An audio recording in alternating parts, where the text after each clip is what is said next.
अस्सलाम वालेकुम स्टूडेंट्स, आज हम एक्सरसाइज 1.4 का क्वेश्चन नंबर 2 जो है वो करेंगे, जिसमें आपने अपने इस कॉम्प्लेक्स नंबर को रेक्टेंगुलर फॉर्म में लिखना है। अगर आप इस पर गौर करें तो ये हमारे पास कुछ पोलर फॉर्म की कैटेगरी बन रही है, तो इस पोलर फॉर्म को कन्वर्ट करके हमने इसको रेक्टेंगुलर फॉर्म में कन्वर्ट करना। और ये रेक्टेंगुलर फॉर्म वही है जो हमारे पास a प्लस आयोटा b की फॉर्म में है, यानी हमने इसको सिंप्लीफाई के a प्लस आयोटा b की फॉर्म में कन्वर्ट करना है। तो सबसे पहले आपको इसकी टेबल वैल्यू का पता होना चाहिए, π/3 cos की, sin π/3 की और cos π/6 की और sin π/6 की वैल्यू का पता होना चाहिए। ये आप टेबल से भी और कैलकुलेटर से भी ले सकते हैं। तो स्टार्ट करते हैं हम अपने क्वेश्चन को। सबसे पहले तो आप मुझे वैल्यू बताएं कि cos π/6 किसके इक्वल है। 3√/2 के लिए इसकी टेबल वैल्यू प्लस आयोटा और sin π/6 3√2/2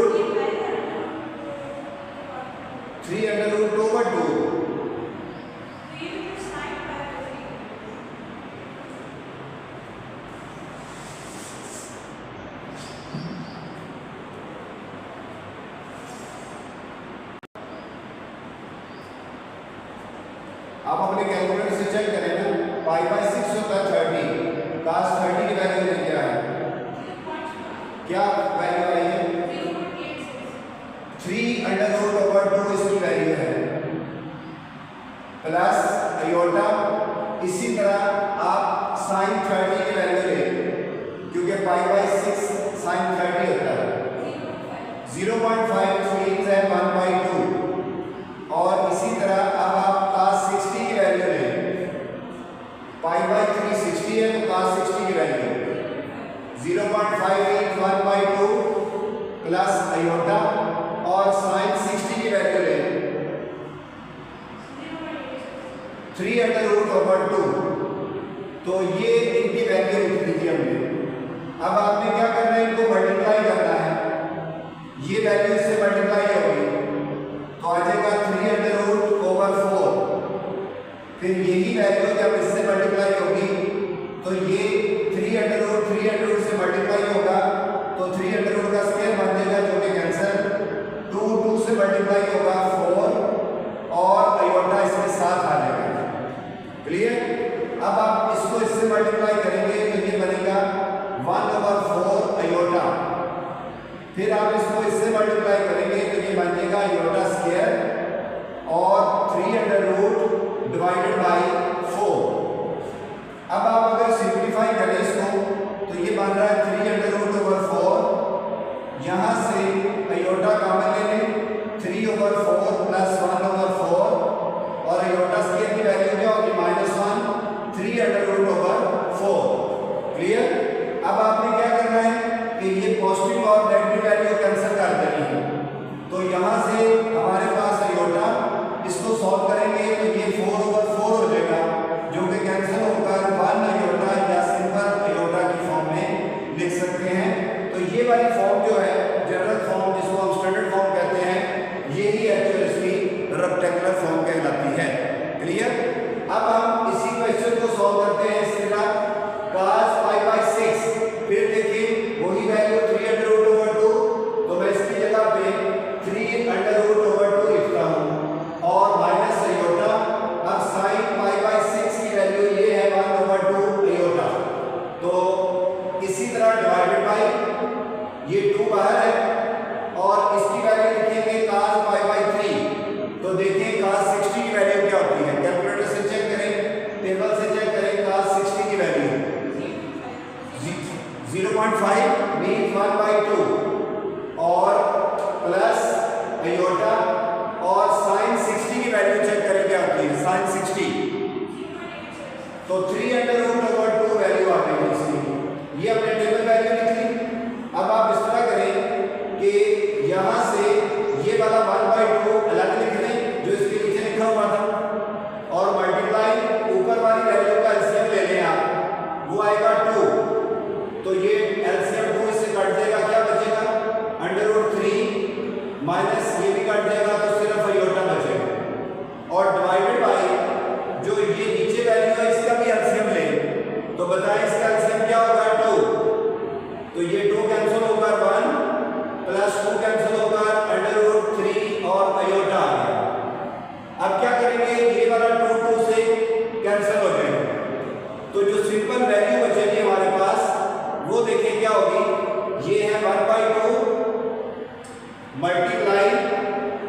इसको लिखेंगे 3 under root minus iota divided by 1 plus under root 3 iota. अब इसको आपने क्या करना है, रैशनलाइज करने के लिए इसके अपोजिट साइन से डिवाइड और मल्टीप्लाई कर देंगे। 3 under root iota over 1 minus 3 under root और अयोटा आ गया।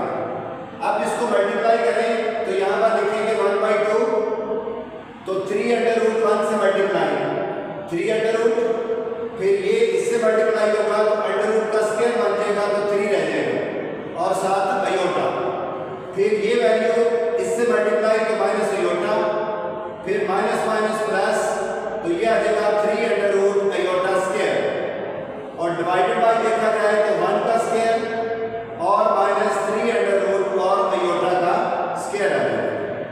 अब क्या करेंगे, इसको लिखेंगे 1/2 मल्टीप्लाई 3 अंडर रूट माइनस का 4 अयोटा आएगा और ये अयोटा स्क्वायर की वैल्यू -1 तो 3 अंडर रूट और डिवाइडेड बाय 1 माइनस 3 और ये अयोटा स्क्वायर, तो ये देखा जाए तो ये कैंसिल हो जाएगा। अब यहाँ पर आ रहा है 1/2 मल्टीप्लाई -4 अयोटा और डिवाइडेड बाय क्या होगा 1 प्लस 3, क्योंकि अयोटा स्क्वायर की वैल्यू -1 होती है, तो ये 2 से कैंसिल हो जाएगा और इसको अगर देखें तो ये मान रहा है -2 अयोटा डिवाइडेड बाय 4। इसकी सिंप्लीफिकेशन अगर करेंगे तो हमारे पास इसका आंसर आ जाएगा -1/2 और iota. This form is called a rectangular form. जी एनी क्वेश्चन, इसको नोट करें, फिर नेक्स्ट क्वेश्चन करते हैं।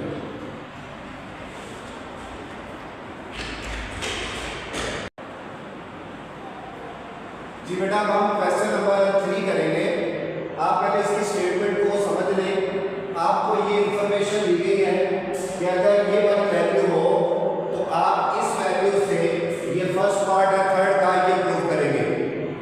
आप इस तरह करें कि इस वैल्यू से अगर आपने ये प्रूव करना है तो जो आपको गिवन वैल्यू है वो लिखें यहाँ पर। ये आपको गिवन है कि x1 प्लस अयोटा y1 और ये है x2 अयोटा y2, फिर x3 iota y3 and so on xn iota yn equal to a plus iota b। ये गिवन था। आप इस तरह करें, इसके ऊपर दोनों तरफ मॉडुलस अप्लाई कर दें, इधर भी और इधर भी मॉडुलस अप्लाई कर दें। मैं यहाँ पर एक पॉइंट लिखने लगा हूँ कि a का मॉडुलस इंटू b का मॉडुलस हो तो ये हमने प्रॉपर्टी पढ़ी थी कि ये बिल्कुल इक्वल होता है अगर आप इनका अलग अलग मॉडुलस ले लें तो। इकट्ठा मॉडुलस b जो होता है वो अलग अलग मॉडुलस को शो करता है। तो क्योंकि ये इकट्ठा मॉडुलस है तो मैं इसका अलग, इसका अलग, इसका अलग, सबका अलग अलग शो कर देता हूँ। तो आपको पता है मॉडुलस क्या लेंगे फिर इसका, रियल वैल्यू का स्क्वायर प्लस इमेजिनरी वैल्यू का स्क्वायर और इसका अंडर रूट मल्टीप्लाई इसका लेंगे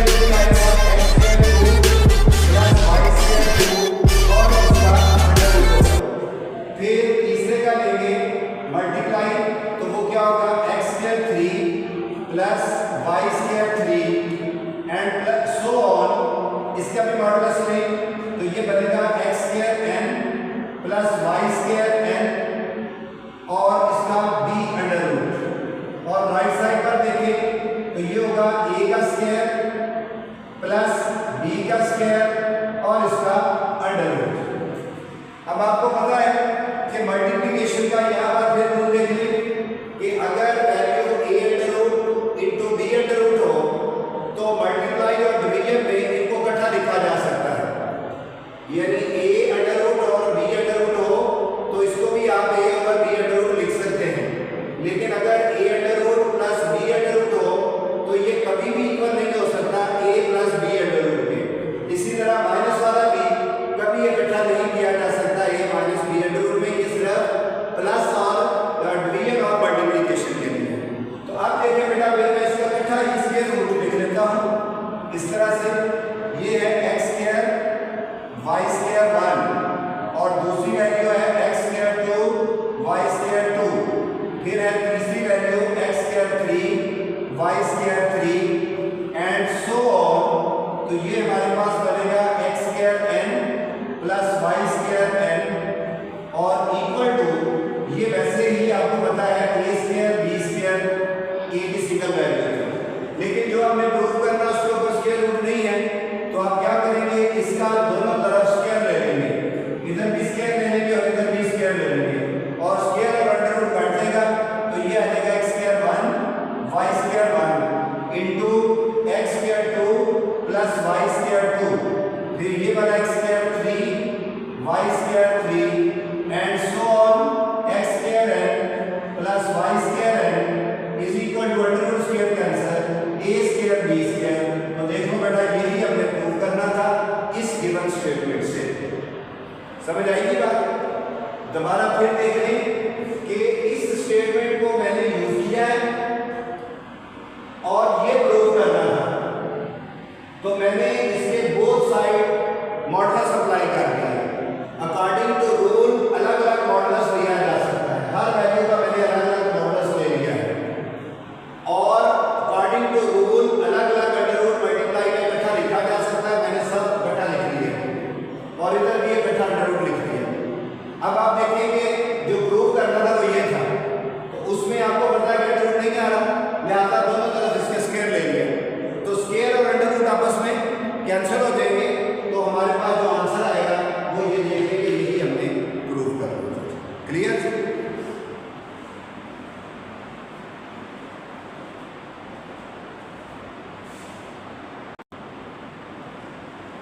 जी नेक्स्ट इसका है सेकंड पार्ट। स्टेटमेंट फिर वही है, उस स्टेटमेंट से अब आपने ये चीज प्रूव करनी है, tan inverse is equal to tan inverse y b over 8, ये प्रूव करना है। आप यहाँ पर देखें कि जो स्टेटमेंट गिवन है, पहले मैं उसको लिखता हूँ, given x1 iota y1 into x2 iota y2 x3 iota y3 so on xn iota yn equal to, ये है a प्लस अयोटा b। तो आपको यहाँ पर प्रूफ में 10 नजर आ रहा है, आपको पता है कि 10 आर्गुमेंट में आता है। मैं जो लास्ट पढ़ा था टॉपिक, उसमें आर्गुमेंट फाइंड करने का हमने मेथड किया था। तो आप इस तरह करेंगे, इस गिवन के बोथ साइड जो है वो आर्गुमेंट अप्लाई कर दें। Argument of this value x1 iota y1 और फिर x2 अयोटा y2 और ये होगा x3 iota y3 so on xn iota yn और इक्वल टू, इधर भी argument of a plus iota b, दोनों तरफ आर्गुमेंट अप्लाई कर दिया हमने। अब आपको पता है इसका आर्गुमेंट अलग होगा, इसका आर्गुमेंट अलग, इसका आर्गुमेंट अलग, इसका आर्गुमेंट अलग। तो आर्गुमेंट का फार्मूला क्या होता है, tan inverse y over x है। तो आप अगर देखें कि इसको मैं अगर लिख लूं tan इनवर्स, ये लिख के रखा हूं tan inverse y over x ही लिखूंगा, tan inverse y over x, और ये भी tan inverse y2 over x2 होगा, ये tan इनवर्स y3 ओवर और ये tan inverse yn over xn होगा। तो क्यों ना मैं इसको करूं कि ये 1 से शुरू हो रहा है, 2 3 4 सो ऑन। तो मैं यहाँ पर लिखने लगा हूँ कि जो हमारे पास वैल्यू है वो हमें लिखने लगा हूँ कि 1 से शुरू हो रही है, ये देखें, और कहाँ तक जा रही है, n तक जा रही है। तो यहाँ पर मैं इसको इकट्ठा कर देता हूँ, r1n यानी 1 से शुरू होकर कहाँ तक लिख दिया, इसको n तक लिख दिया। इस सारे का मसला तो ये हल कर दिया कि आर्गुमेंट हमारे पास हुई है, और ये क्या होगा, फिर यहाँ पर 1 था तो 1 लिखा, 2 है तो 2 लिखा, और r है तो फिर क्या लिखे,